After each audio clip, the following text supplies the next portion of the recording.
Many people have a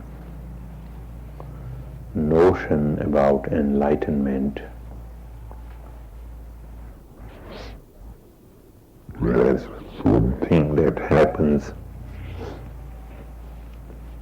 suddenly,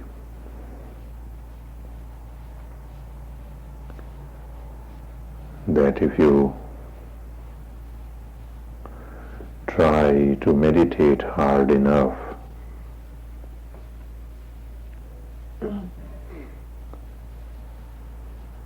a certain illumination will take place,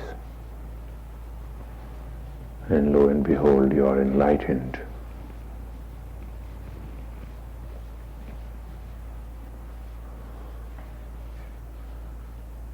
Enlightenment is a paradox. It is within the reach of all, but very few people reach for it.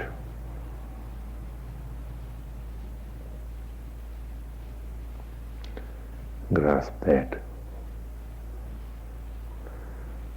Buddhahood, Christ consciousness, attaining the status of a master, a guru, a great being, is within the reach of all, but very few people reach for it. Many people think that they have reached for it. They have made a commitment to go in that direction.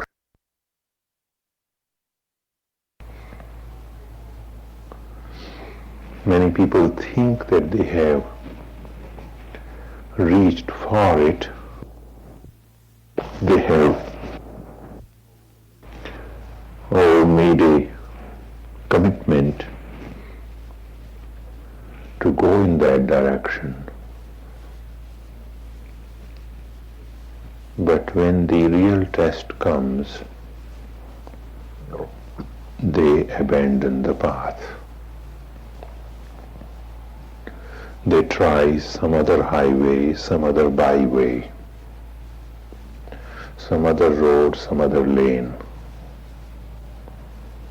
looking for an easier way. Or they want to serve both God and Mammon. So they develop many kinds of theories and philosophies in which they make a great deal of compromise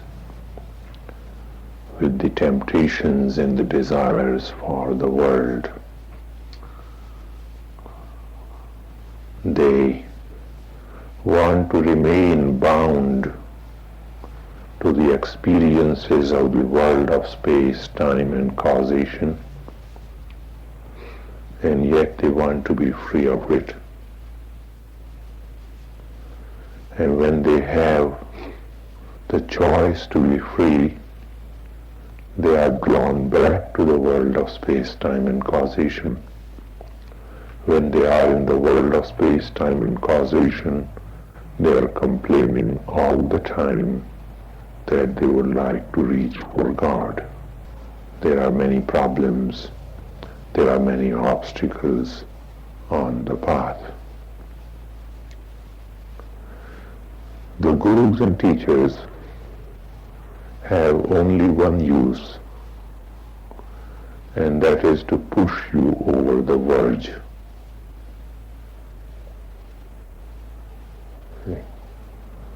Push you over the verge, that you're sitting on the fence. Until you are sitting on the fence, there is not much that any guru, any teacher can do for you. He can do one thing. He can add to your sanskaras add to the sum total of your thoughts in the mind, new ideas. He can add a certain inclination towards the spiritual, and to water it, to make it continuously grow until you reach a point of conflict. And that conflict is essential.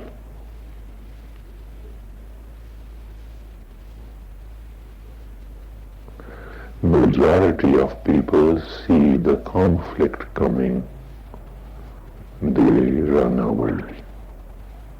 They say, I'm getting confused.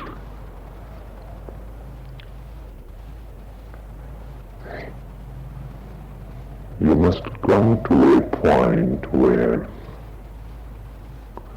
there is before you a choice that here I stand and I have to choose between God and the world. I have to choose between jealousy and generosity. I have to choose between anger and calm. I have to choose between possession and renunciation.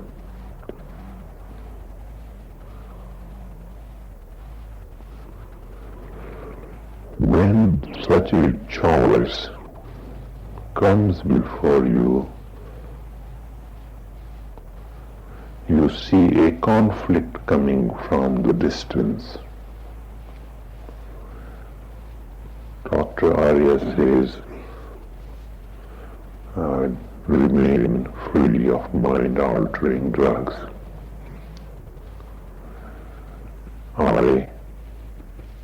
will now and then do some social drinking. All my friends are in that kind of company.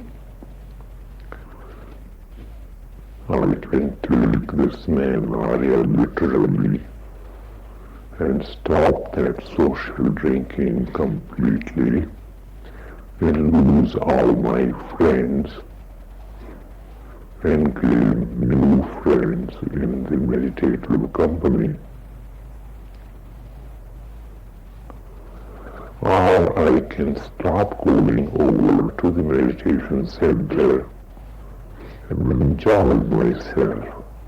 I can meditate every now and then all by myself. I continue keeping my social company and enjoy what I enjoy there and still go to the meditation center. I don't think there is a conflict. There is a problem there. However, if I continue going over to the meditation center for a year or two, I again come to a point of conflict, because all these thoughts that made no sense to me in the beginning are now beginning to make sense, and I am becoming spiritually more sensitive. 2 years ago, I chose for a while not to go to the center and keep my drinking company. Then I chose to keep both companies. Now I am reaching a point which is somewhat difficult for me, because I've become more sensitive and I can no longer enjoy all that beef. I can no longer enjoy all that loud talk. But They are my friends and I've been with them for so long. How can I just drop away? Conflict.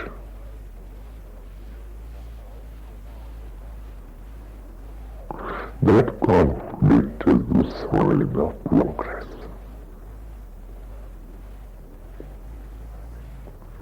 That you are facing a choice. That you are at the verge of something.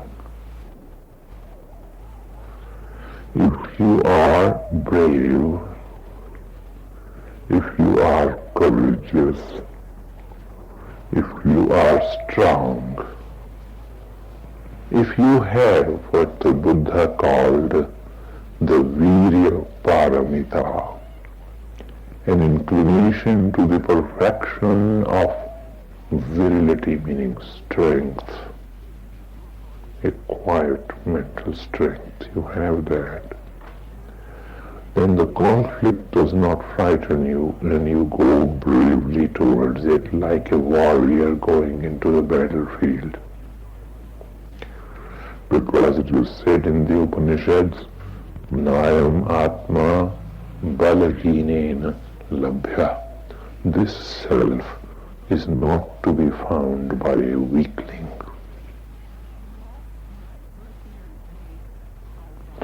One who faces a conflict coming and turns away from it because he is afraid, he is a weakling. He wants an easier place. He wants a more comfortable place. He does not want to make a choice. He does not want to be pushed over the verge. And I assure you, there is no shortage of weaklings.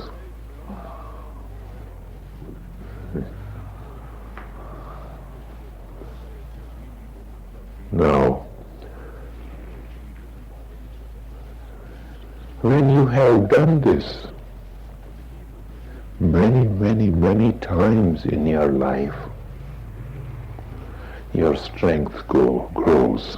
Do not think that if you have solved one spiritual problem, if you have solved the problem, the conflict about one particular choice, you have solved it forever. No, you have not. You have gotten over the hump. You have jumped over one obstacle and you are feeling mighty nice about it. You're feeling very good about yourself. I made it. At that time it looked very difficult, but yes, things are falling in place again. Now I have no conflict. What seemed like a very difficult choice, well, now that I have made it, it does not seem to be so difficult. You have that experience in life. Shall I marry this girl? Shall I marry that girl? Shall I marry that boy? Shall I marry that boy? Very difficult choice. But after you've made it, you take it for granted. It's no longer difficult. Look back to the decisions you have made, you have had to make in life. There are many people who cannot make decisions, they procrastinate. They never make a decision in life and go nowhere. Their growth stops right there. Only a courageous person faces a choice and cherishes the sight of a conflict over in the distance. And walks towards it. Every now and then he rests, every now and then he limps back. Every now and then he lingers. But he picks himself up and goes on. This is the sign of progress.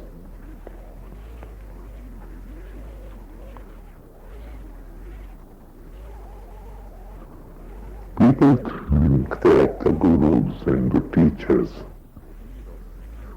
will lead you by the hand to enlightenment.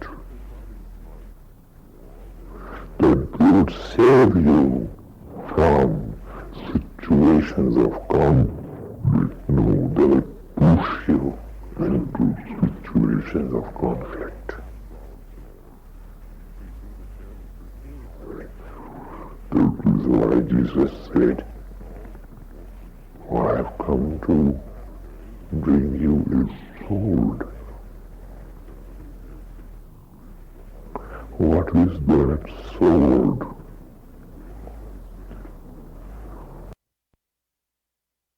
Sword with a Vajradhara, with a thunderbolt edge. Okay. Carrying within it the flash of mighty lightnings, where there is darkness so thick that it is like rock. This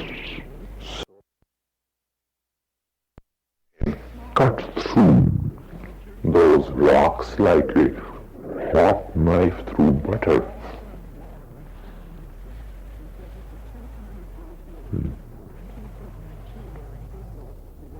conflict must be there. You want to make any progress.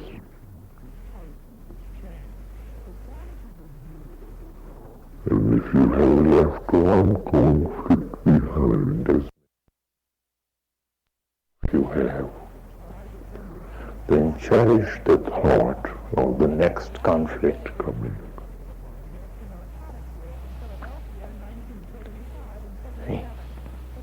So long as you are in a world of sattva, rajas and tamas, the three electrical nature matter, until they have reached total equilibrium in you.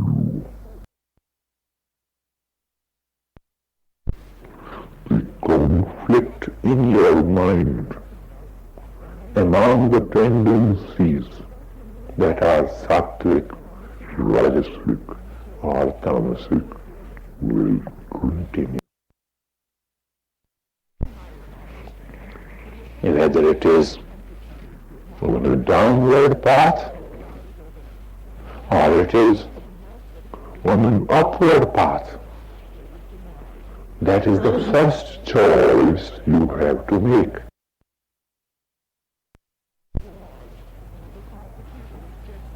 On a downward path too, you face decisions. So why not face them on an upward path? So what the teachers and the gurus do. Why is it? Why would a person who has reached a certain progress in meditation, why would he not withdraw from the world? Why would he not go and sit in the caves of the Himalayas and enjoy, that ecstasy of higher meditation? Why would we come down and run organizations and colleges and bureaucracy? Because that is the only way People who are used organizations, colleges, bureaucracies elsewhere will be tested, will come around, and when you are given something to do, when you're asked to do something, how much perfection you put in that shows the degree of how much perfection you are putting into your meditation.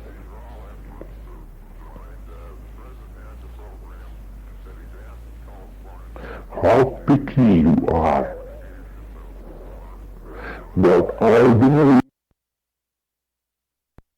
small things and ordinary small tasks will show how picky you are about the kind of thoughts you think in your mind, the kinds of thoughts you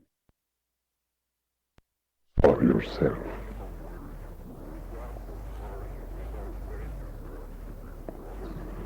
And a teacher would place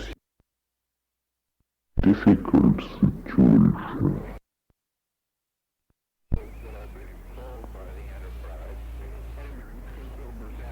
and not say anything.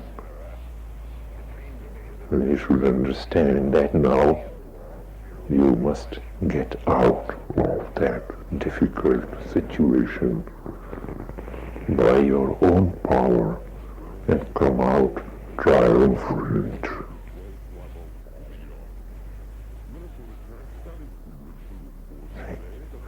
That you're pushing conflict out of that conflict, having attained samadhana, harmony, and a sweet thought about that conflict that you went through.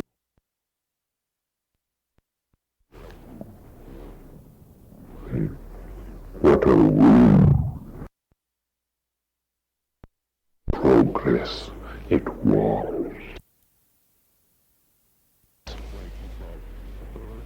What an opportunity it was to bring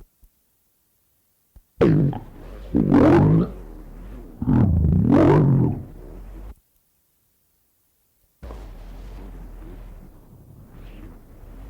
that were in conflict to make them two but one.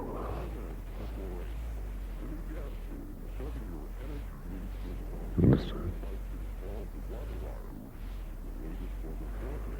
In a situation of conflict, a choice between one. At times they think the process of an escape is the process of getting somewhere, going somewhere, reaching, growing. That is not always so.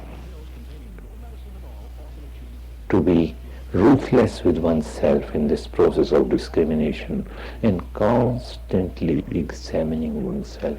Is this an escape or is this something I'm creating anew? Am I stable or am I stagnant?